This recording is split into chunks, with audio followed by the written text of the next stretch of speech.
when I got in the elevator with him, and he has a little pin that reads, "Values are the answer." And I'm like, oh, that's what I needed to read today. He is a human-based values expert and the founder of Value Graphics, David Allison.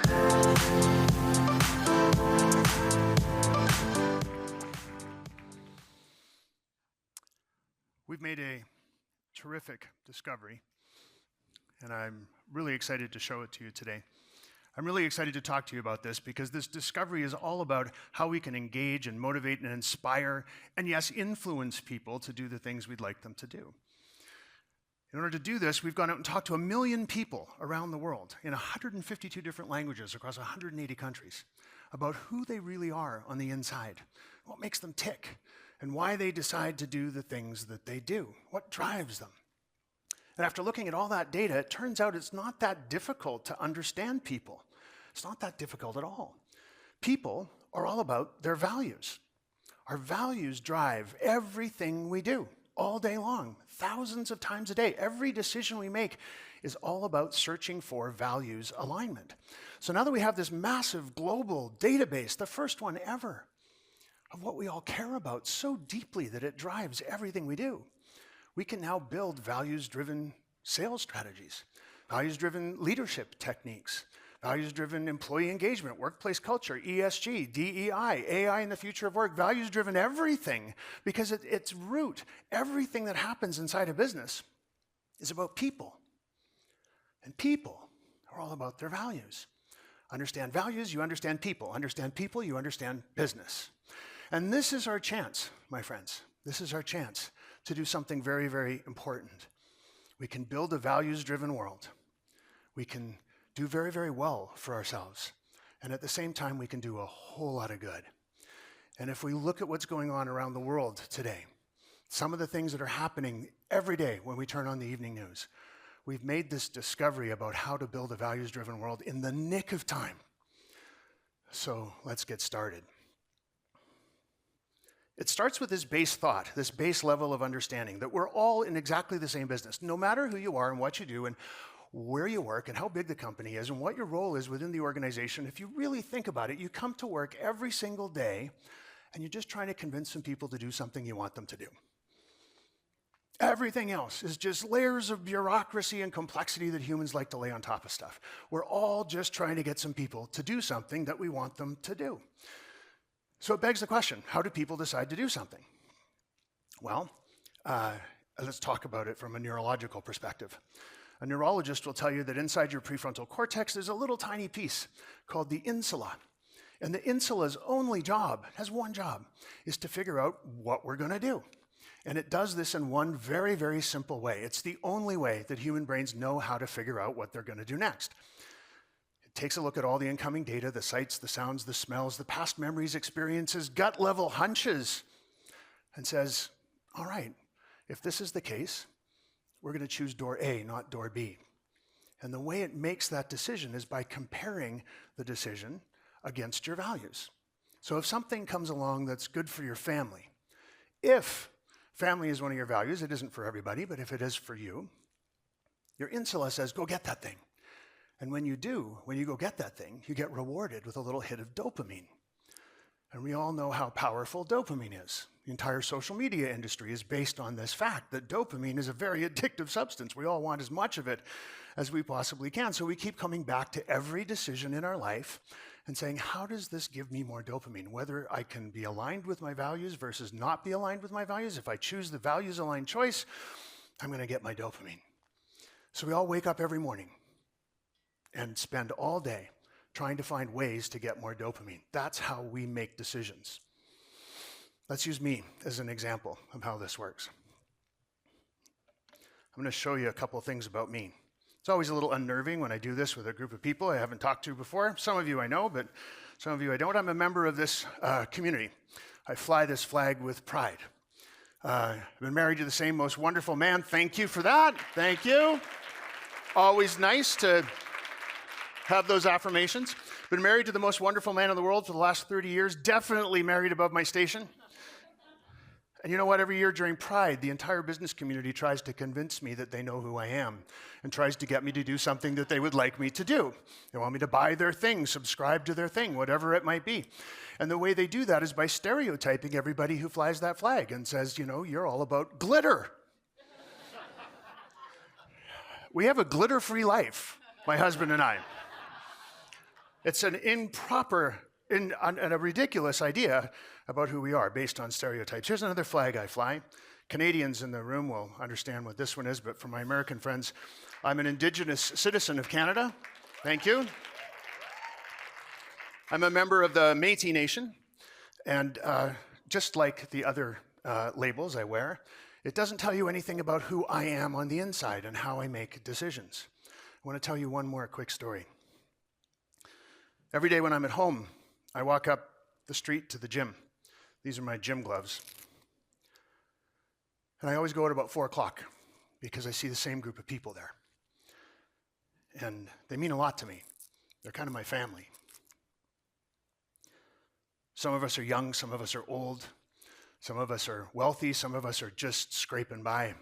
Some of us are black, some of us are white. We've got all kinds of pigment represented in my little group. We got some men, we got some women, we got married, single, gay, straight. The point is those labels, if you try and look at us as a group, we don't make any sense. We make no sense whatsoever. Why are we together? Why are we all there at 4 o'clock every day trying to be with each other? But as soon as I tell you that we share on the inside the values of health and well-being and personal growth and friendship and community, well, suddenly it all makes sense. We're actually identical. We're just using the wrong set of filters to understand who people are. Let's talk about you for a second. It maybe happened to you in the last couple of days or some other conference you've been at where you've met somebody who you've never met before. And after 10 or 15 minutes, you're talking to each other and you've just clicked. And you're finishing each other's sentences and you're laughing at each other's jokes before the punchlines even come out. And one of you might even turn to the other one and go, how is this possible? You're sure we haven't met before? This seems ridiculous. Like, I feel like I've known you my whole life. Who's had this happen to them, right? It's all just part of the human experience. What's happened is you've met someone whose values are just like yours. Your insulas are looking at the world around you with exactly the same set of filters. This is my symbol for insula. The insulas are like dangling in there going, look, this is thing, look at that thing, look at this thing. You just agree with each other. Something crazy happens at the networking reception. Suddenly, for no apparent reason, there's a clown over there in the corner. And you just look at the clown, you look at each other, you don't even have to speak because you both know exactly what you're thinking about this particular thing that's happened over there. You've made a fast friend. Now imagine if you could understand your customers, your clients, your prospects, your donors, your employees, your funders, anybody that you're trying to understand, if you knew them that well, if they could have fast friends at scale, what would that mean to your organization? It means you come to work every day and you make decisions based on what's good for your friends. What could be easier? I can convince my friends to do stuff. I can convince them to come to an event. I can convince them to hire the right speaker. I can convince them to come work for my company. They're my friends. I know what makes them tick.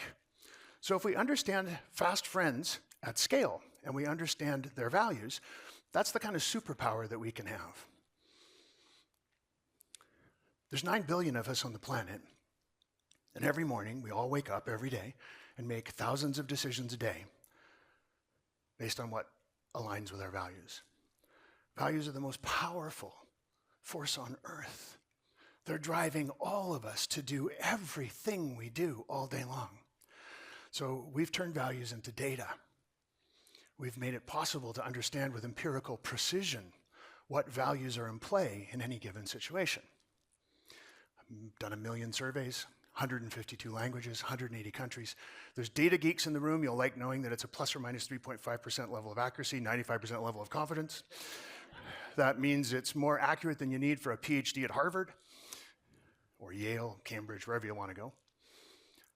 And so now we can do some pretty amazing things.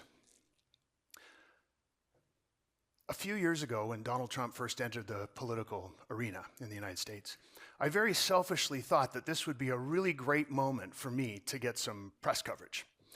I was going to profile Republicans and Democrats and come up with a study and say, look at how different their values are. And I was going to send that out to the media. And all I wanted out of life was to hear Anderson Cooper just once say, according to a valuographic study. That's all I wanted. I don't think I was asking the universe for much. But you know what? It didn't happen. Because what we found when we profiled people who watch CNN versus people who watch Fox, because I figured that would be better bait for Anderson Cooper to be able to talk about the other guys, the other media channel, we found that everybody was very, very similar. In fact, so similar that there really wasn't a story there. Let me give you one example. The value of family over-indexes for people who watch CNN exclusively and people who watch Fox exclusively. Now, what they believe is right for their family, that's different. But they agree that family is incredibly important. There's unity around that value. Fast forward to January 6th, a few years later, and no matter where you sit in the political divide, I know you will agree with me that this was not a great day in American history. A very bad thing happened on that day. And there was a moment where a police officer thought he was going to die. He was being crushed up against a wall behind a fence. He was crying and screaming, and people were beating him with the ends of flagpoles, and they were literally screaming out loud, "Kill him!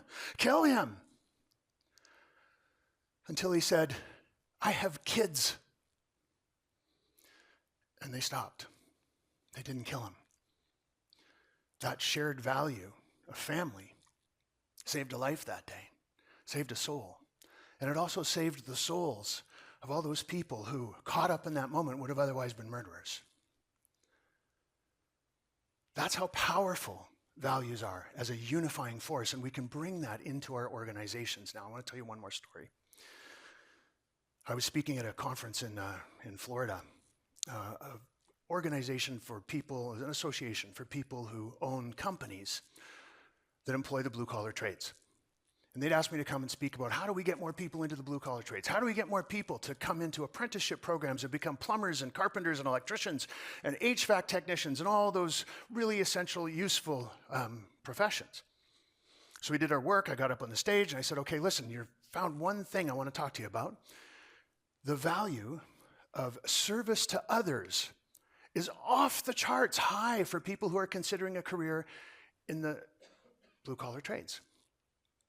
And so you're saying all the right things. You're saying you're going to make more money if you come into the trades. It's a transferable skill. You can get out of the shift work working in the bars and the restaurants. You can settle down, maybe have that family you've been thinking about. That's all important stuff. But what you're not saying, my friends, you're not saying that this is your chance to help people.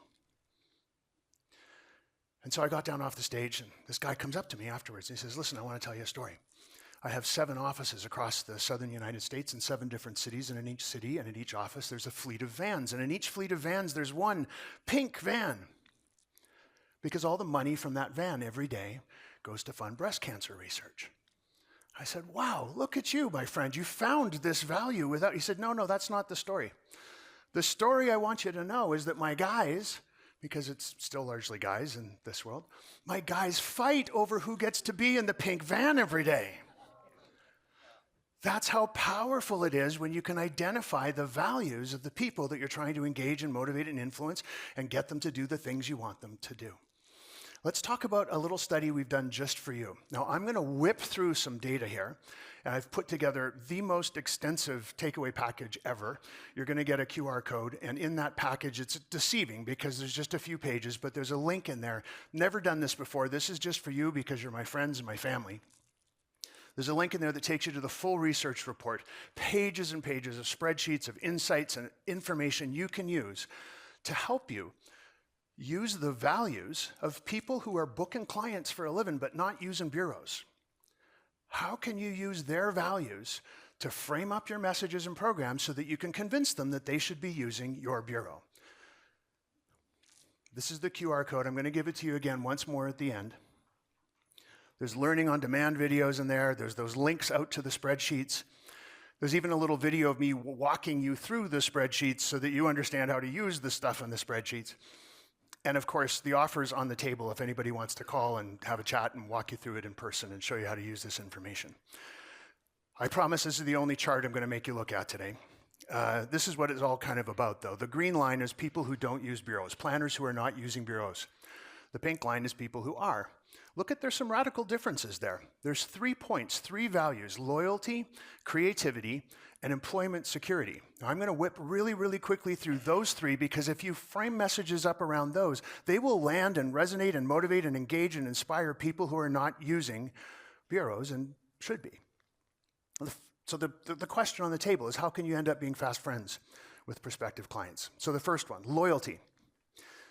There's a particular kind of loyalty. There's 56 values in our research, 56 values in the Value Graphics database, but each one has hundreds of definitions. So in the kit, you'll figure out which definition applies to which particular value. So in this case, loyalty, the kind of loyalty that's in play here is about loyalty towards people they've already shared experiences with.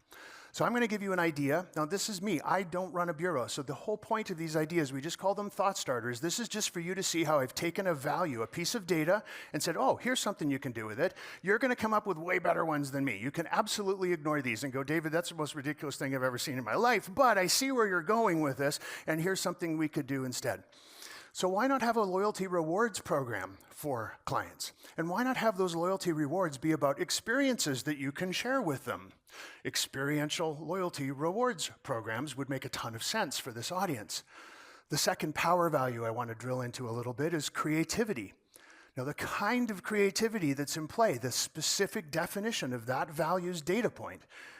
Creativity for these folks is a way for them to feel like they're being true to themselves and connect with others.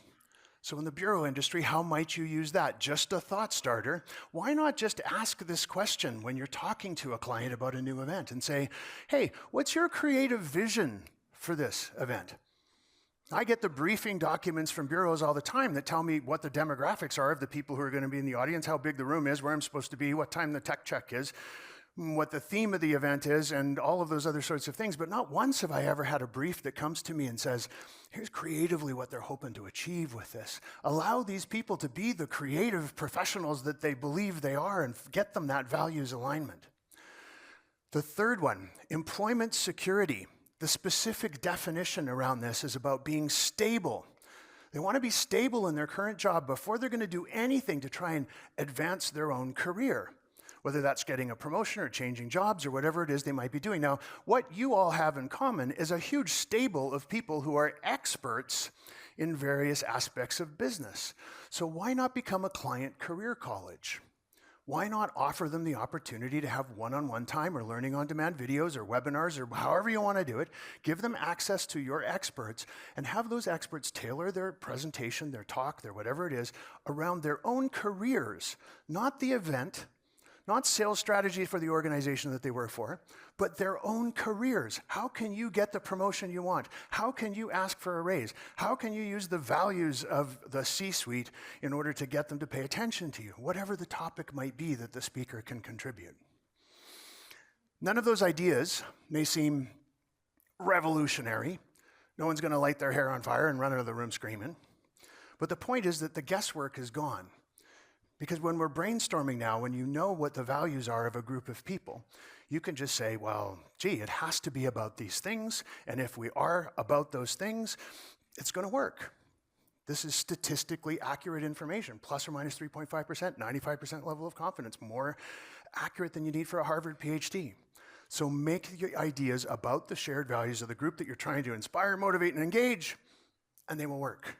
It takes the risk and the guesswork out of those situations. I'm going to start winding up here a little bit. It's bigger than what we've been talking about. There's no doubt that using values to understand people is incredibly powerful. I don't have time to get into all the math today, but it's 8 times more powerful than using demographics alone to try and understand a group of people. And it can help supercharge your business. But it's much, much bigger and more important than all of that. Because the longer we continue to innocently use demographics as a way to understand people, the longer we are innocently fueling stereotypes.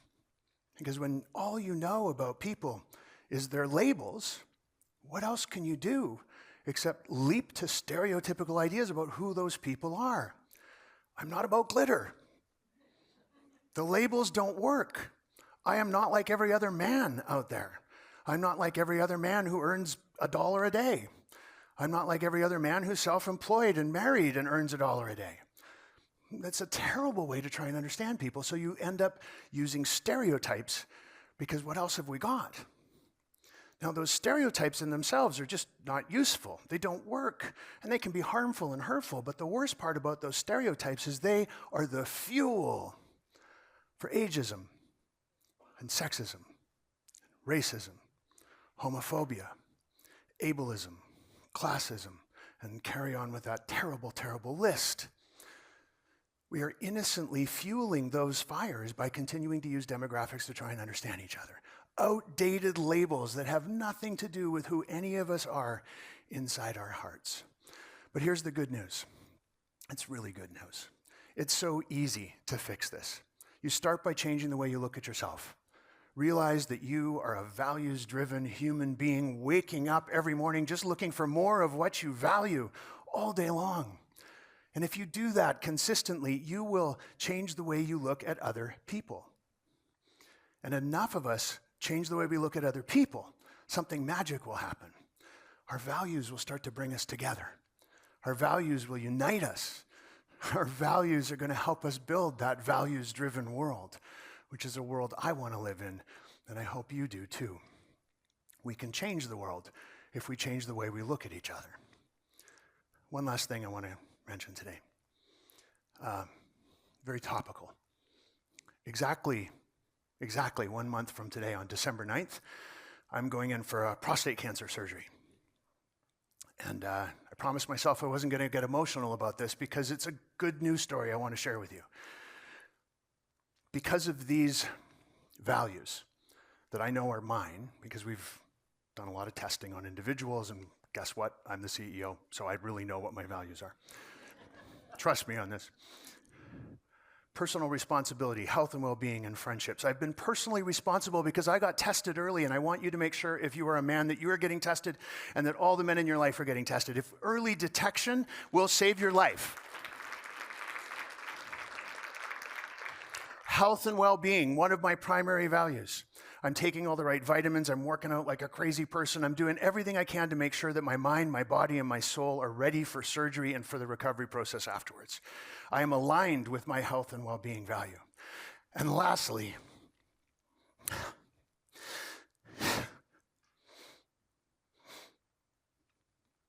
my friends from the gym. They're putting a schedule together of who's coming to hang out with me while I recover. I'm definitely aligned around that. Values are the answer. We just got to put them to work. Thanks, everybody.